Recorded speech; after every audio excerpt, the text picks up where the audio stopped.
Hey, it's Deanne here. How are you? Today, we are going to talk about something we're like moving down. So, last week we talked about the mouth, how important oral health was. Today, we're going to talk about the esophagus.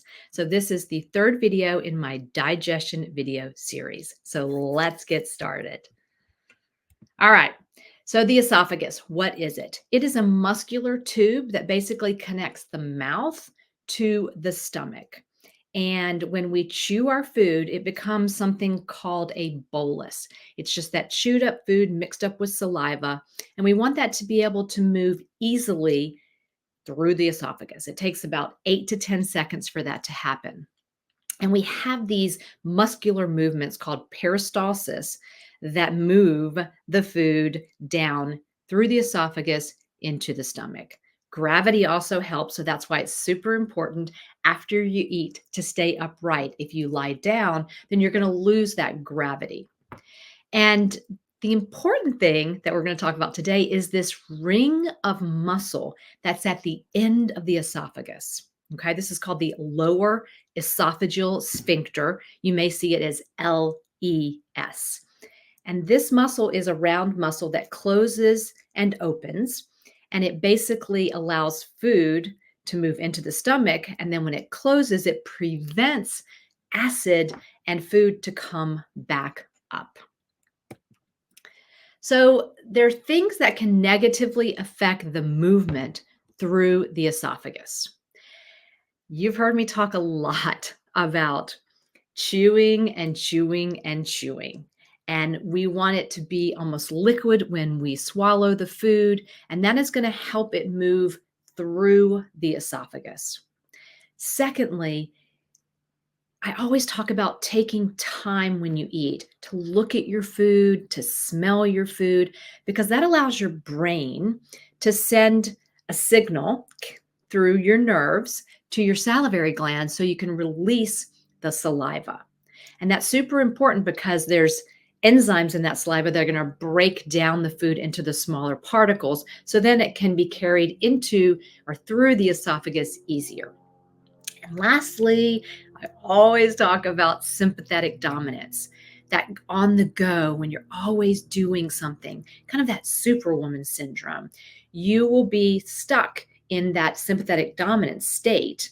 And the problem with that is that it turns down digestion. So digestion doesn't move well, doesn't work well. And that means those muscular contractions, the peristalsis really isn't going to work, and the food can get stuck. Maybe you felt it when you've eaten, maybe you've been in a rush, you kind of feel food get stuck in that esophagus. So we just don't want that to happen. So let's talk about this lower esophageal sphincter because it's super important when we start talking about reflux. So again, it's muscle that opens and closes. And so of course it's normally closed because we have acid in our stomach. We need acid in our stomach. We want it because it has to be there to break down our proteins and to kill things when they reach the stomach, the things that shouldn't be there. So we don't want that acid to kind of come back up into the esophagus because the esophagus isn't lined with anything to protect it from that acid. And so when the bolus of food reaches that lower esophageal sphincter, it actually opens, allows the food down, and then it closes so nothing moves back up into the esophagus. But what happens, and the problem with this lower esophageal sphincter and with reflux, is that we can get a weakening of that lower esophageal sphincter. So it doesn't completely close. So if it closes, but there's still a little bit of a hole there, then things can still move up through it back up into the esophagus. So let's talk about the factors that can cause this weakening of that sphincter. Things like obesity, weight gain, pregnancy, anything that's putting pressure on that area that causes a change in the pressure, and then that muscle can't completely close. Certain medications can do it. Overeating, lying down, certain foods, we'll talk a little bit about that. And then a hiatal hernia. So many of you may have been diagnosed with a hiatal hernia. We'll talk a little bit more about that, but that's just when part of the stomach actually pushes up through the diaphragm. And I have a picture of that later, so it'll make a little bit more sense to you. So, causes of reflux. Really, the main root cause of reflux is a weakening of that lower esophageal sphincter so it doesn't close, and then food and acid can move back up into the esophagus and cause the heartburn and the pain and all of that. Spicy foods, acidic foods, chocolate, caffeine, alcohol, those are all things that can weaken the lower esophageal sphincter. Smoking can also do it. So the specific medications that can be problematic are NSAIDs, that's Aleve, Motrin, Advil, some muscle relaxers, calcium channel blockers, which is a group of medications for hypertension, some allergy medications like diphenhydramine, progesterone. So if you're taking, your birth control pill around this time, that can actually cause it. And then tricyclic antidepressants can also do it. Then we already talked about the obesity, the pregnancy, that can change that pressure, and then changes in your gut microbiome. So again, that microbiome that we'll really start talking about a little bit later is always important when we're talking about digestion. So effects of reflux. So again, reflux is when acid and food can move from the stomach back up into that esophagus. This is going to cause inflammation and irritation of that esophagus because you've got this acid moving in and it's damaging the cell layer of the esophagus. You may have heard of something called Barrett's esophagus or Barrett's esophagitis. That is basically a precancerous lesion where chronically that acid continues to move back up into that bottom portion of the esophagus, and it has damaged the lining so much that it's become precancerous. You can also get strictures. You can get narrowing of the esophagus because you can get some scar tissue from that acid continuously coming up. And the symptoms that you probably know very well if you have reflux are heartburn, regurgitation, so where you can actually almost like feel like you're eating your food again, or you can kind of taste your food again, chest pain, difficulty swallowing, chronic cough, if you've had it for a period of time and that is moving all the way up. So let's look at some prevention strategies. Let's first look at nutrition and what nutrition can do. So, like I always say, the most important thing is to chew your food thoroughly. And I know that we all know this because it's super simple, but do you do it? Because in today's world, when we're always on the go and we're always rushing, we don't always chew our food thoroughly. Even when you're with a group of people, you might be chewing a little bit, you might be swallowing or taking a glass, drinking some water to get that down. So just be more aware of chewing your food. And I don't give you a count. I'm not one that says, chew your food 20 times. I think it's just chew your food until it's almost liquid. And it's going to taste better because you're really going to be breaking it down to its kind of closest sugar form. So it should be, not an issue at all. And I don't really recommend you drinking water while you're eating your meal. Before is fine, after is fine, but we often use that water or any other drink that you're drinking to kind of help get the food down. So we don't want that. We want you to actually chew it. We want you to mechanically make it smaller. Eat slowly. Eat smaller meals. Oftentimes for people that have reflux, the large meals or overeating can cause a problem with that pressure. So you may want to eat, instead of 3 larger meals, you may want to divide it up and eat smaller meals throughout the day. Avoiding those trigger foods. Next slide's going to go into that even more in depth. And avoid eating 2 to 3 hours before bedtime because, again, you are going to be lying down. That's going to make it very easy for the food to move back up into the esophagus. So let's look at the specific foods. Spicy foods. So what does that entail? Hot peppers, chili, curry, any kind of strong spices, things like maybe cumin. Fried foods, fast foods, really fatty cuts of meat, and even like the high-fat dairy products.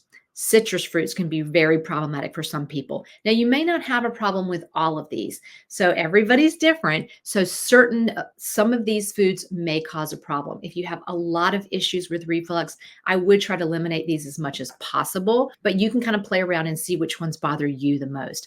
Tomatoes can be a big one. Tomatoes usually really are problematic for everyone with reflux. So you just want to be careful with that. Vinegar, so that can be pickles, that can be apple cider vinegar that you hear so much about. It just may not sit well with you. Coffee, caffeine, energy drinks, carbonated drinks, those can all be problematic.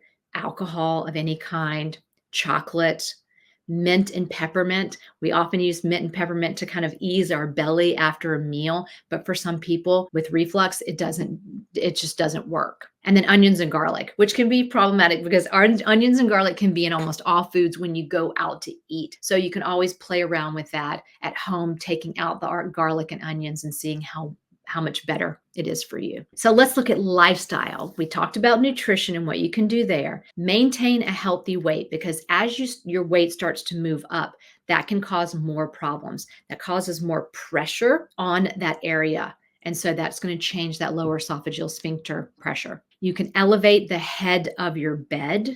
You can either do that with a pillow, or you can actually put cinder blocks or something up under the bed to make it elevated, or of course, buy one of the beds that you can just elevate on your own. Avoid smoking and alcohol. Wear loose clothing so there's not something that's really tight that's causing any problems. And breathing. And you know, if you follow me, how much I love diaphragmatic breathing or belly breathing. And this is exactly why, because you're using that diaphragm. When we talk about the stomach, and you'll see when we talk about a hiatal hernia, the stomach is here, the esophagus is here, and then there's a layer of the diaphragm is right there. So we want to move our diaphragm. We want to use our diaphragm. If you've heard of the vagus nerve runs through the diaphragm. So whenever you're doing this belly breathing, you're activating that vagus nerve that can shift you from that sympathetic nervous system, the stress response, into the parasympathetic or rest and digest. So let's look at the old way, or the traditional medicine way, and then let's look at the functional medicine way. Traditional medicine blames reflux on high acid in the stomach, too much acid in the stomach. So they give medications for that. They give things like H2 blockers and PPIs, things that are going to reduce the amount of acid in your stomach. But in functional medicine, that is not the answer, because we don't want to decrease the acid in our stomach, because it's there for a reason. It's really, really important. So we now know through research that most people who have reflux actually have the opposite.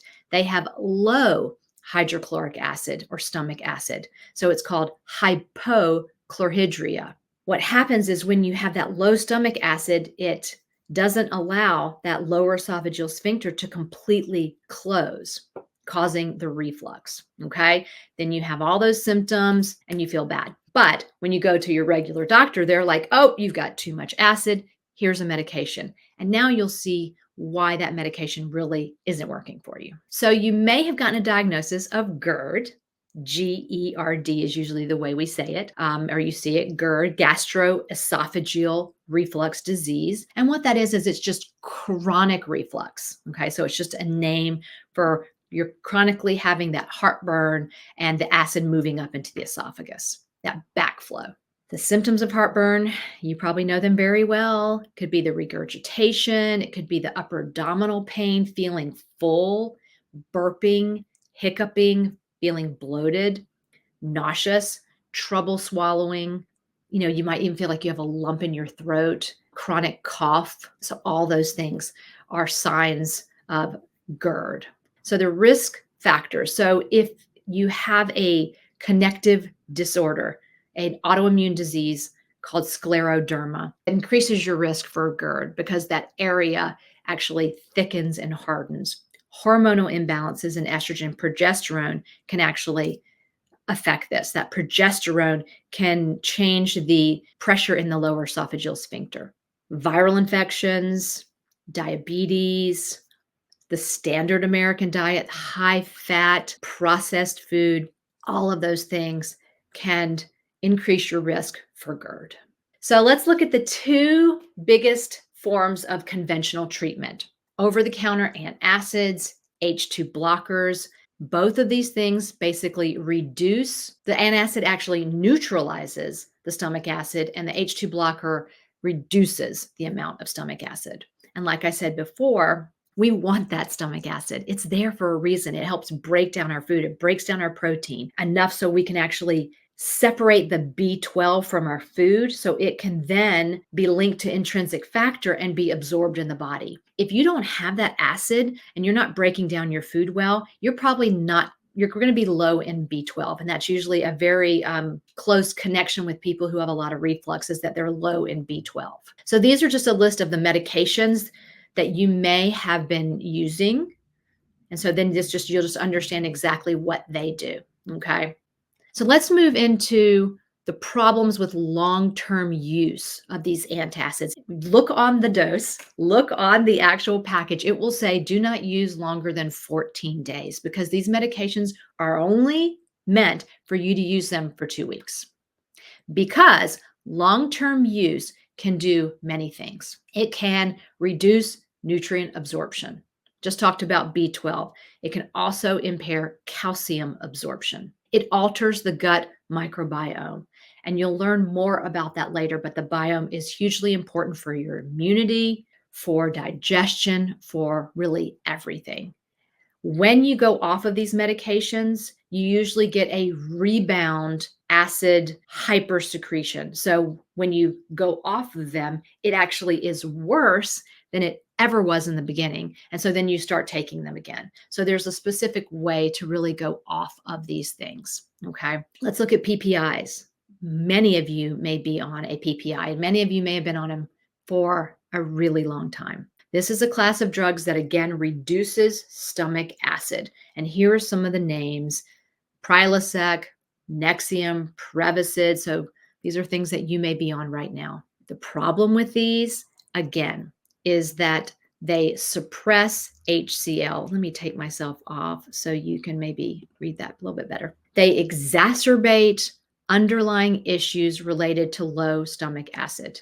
They're not meant for long-term use. Again, they're not meant to be used greater than 14 days. They cause nutrient deficiencies with calcium, magnesium, that B12, iron. They can increase risk of infections because our stomach acid kills things.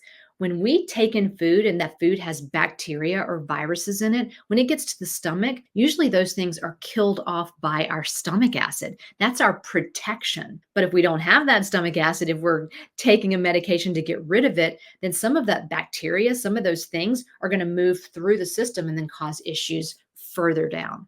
But please remember that when you go off of these medications, you can get that rebound effect where you actually have worse symptoms than you did before. So I'm telling you here and now, even though I don't love PPIs, you should not go off of your PPI that you've been on for a long time. You cannot stop them abruptly. You are going to have this rebound effect. You are going to feel horrible.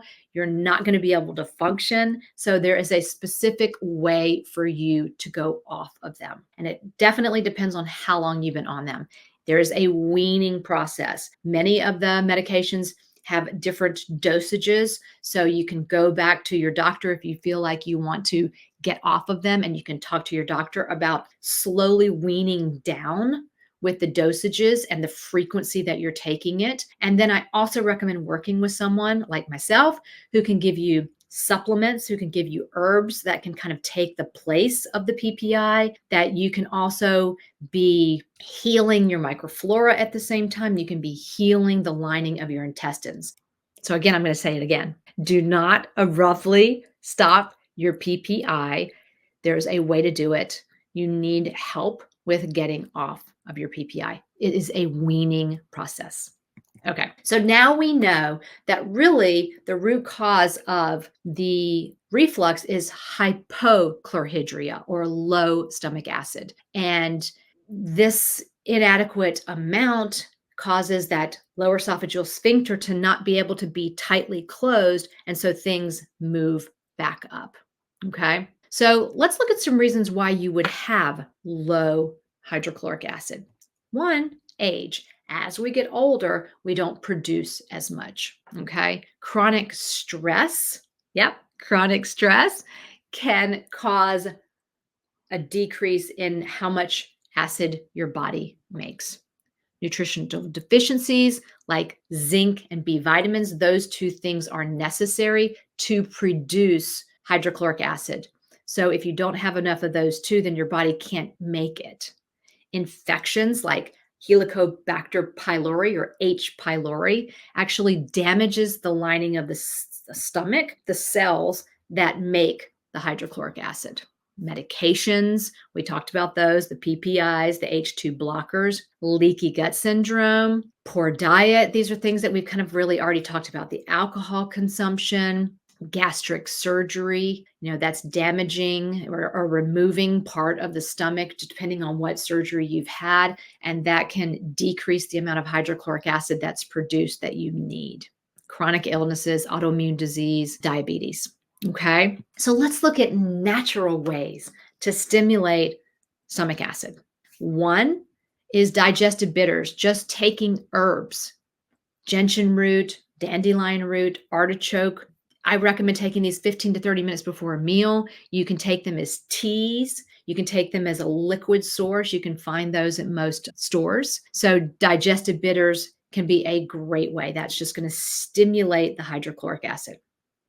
Apple cider vinegar. You probably heard this everywhere. Drinking you can start off with teaspoon. If you haven't ever had it before, I would say put a teaspoon of the apple cider vinegar in a glass of water and drink it before meals. You can kind of increase your way up to 1 to 2 tablespoons. You can also use the apple cider vinegar in salad dressings. You can also marinate your meat in apple cider vinegar. You can put a little bit on your stir fries. So you can also put it in your food as well. Same thing with lemon. You can squeeze a quarter or a half of a lemon in some water and drink it before your meals, or you can squeeze lemon over your veggies, over your fish or your chicken. So you're adding it in some way, shape, or form. And then ginger. Ginger is a great one. You can drink this as tea, or you can actually put fresh ginger in your food or your salad dressings. Fermented foods like sauerkraut, kimchi, pickles. You can just put a little bit of that on the side of your meal. And then celery juice. Drinking a small glass of fresh celery juice, either in the morning or before your meals, can also help stimulate the hydrochloric acid. All right, so there is a way to test at home to see if you're low in hydrochloric acid. Now, this isn't diagnostic. This is kind of just a way for you to see if you have a lot of reflux. Really, you most likely have low stomach acid, and you can go ahead and start with the things that I just mentioned, the apple cider vinegar, the lemon. But if you want to do this at home, you certainly can. You would mix 1/4 teaspoon of baking soda, not baking powder, baking soda, in 6 ounces of cold water. Mix it up and then drink it first thing in the morning before you eat or drink anything else. And then I want you to take your watch, your stopwatch, and see how long it takes for you to burp. Okay. If you don't burp within 5 minutes, then it's a very strong sign that you're low in stomach acid. Okay. And the reason for this is that when the baking soda reacts with the stomach acid, it produces carbon dioxide, and that carbon dioxide gas causes you to burp. Okay. But I do say that one test is probably not enough. So you may want to do it 3 days in a row and see what happens. But again, this is not diagnostic. This is just kind of a simple at-home test to see where you are. There's also supplements for HCl. I always recommend the natural things first. So if you try the natural things, it's not enough, then you can always move to a supplement form. Everyone is different. So when you're taking the supplements, there's actually a specific way to kind of see how much you need. You start with one, and then you can kind of keep adding until you feel a burning in your chest. That means you've taken one too many, and then you can decrease back down. But when you start supplements are not forever. They're just temporary. We're actually trying to activate our own body to increase that stomach acid production. So over time, you would probably need to lower the dose. So you may start to have that burning in your chest at the same dose that you've been on for a long time. And you're like, woo, okay. Well, that just means you can go down one, and then hopefully you can keep taking them and then eventually go off of them altogether. So now let's talk about a hiatal hernia. What is it? Why would you get it? It is a portion of the stomach that pushes up through the diaphragm. Okay, there's a little round hole where the esophagus goes through the diaphragm and then becomes the stomach. So what happens is that stomach, that little hole enlarges and the stomach can kind of push its way up through the diaphragm. Now, the reasons that you could have this are because of just weakened muscles around the diaphragm. You could have had persistent, like chronic pressure on those muscles. And that can happen if you cough a lot, if you lift heavy things, either you were sick for a period of time and you had a lot of vomiting, or if you have some food issue where you force yourself to vomit and you're vomiting constantly, that can cause a weakening of those muscles. And then straining during bowel movements. When you're pushing, that changes that pressure and it can really weaken those muscles. Otherwise, you can have an injury. Like if you have a fall, if you're thrown off a bike, if something hits you right in that area, that can cause damage to that area, which can cause a hiatal hernia.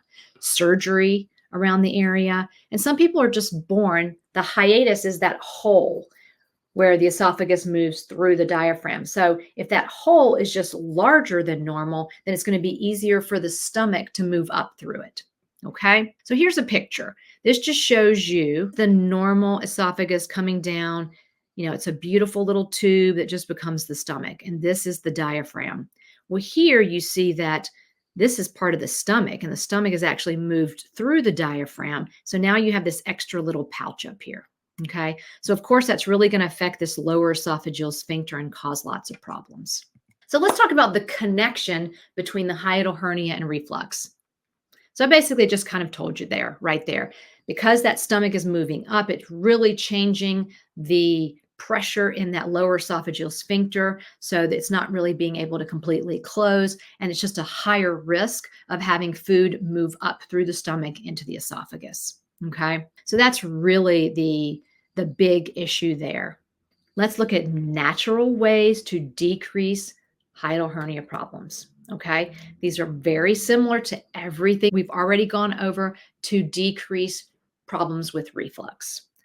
Dietary adjustments to eat smaller, more frequent meals. Okay, that can reduce the pressure on the lower esophageal sphincter and the stomach.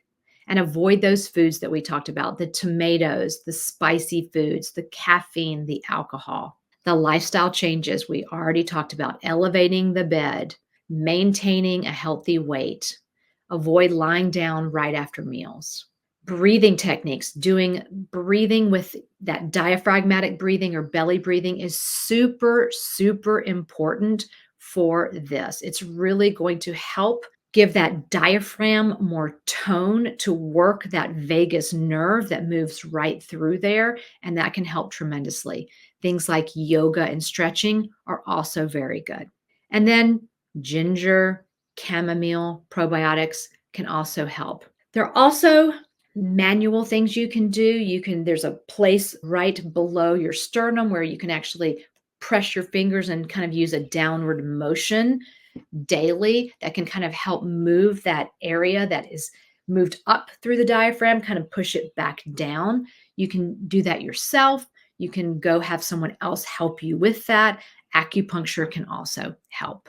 All right. So I hope this has answered all of your questions about reflux. I hope it gives you a better idea of what is really going on with your body when you have it, and what things that you can do on your own. Removing those foods, thinking about eating slowly, really chewing, all of those things are super important. I hope that this has given you a better understanding of what's truly going on with your body. If you have been stuck on your PPIs forever and you're interested in weaning off, please, right here, you can schedule a root cause call with me. We can certainly talk about that, and we can kind of get into more customized approach for you because we are all unique. It really depends on how long you've been on them and what other things are going on in your life. All right. And next session, we're going to talk more about the stomach, and then we're going to kind of move more down into the small intestine. So we're going to kind of keep moving through the digestive system as it goes. If you have any questions, you can always type them in underneath this video. All right. I hope you've learned a lot, and I hope you have a wonderful day.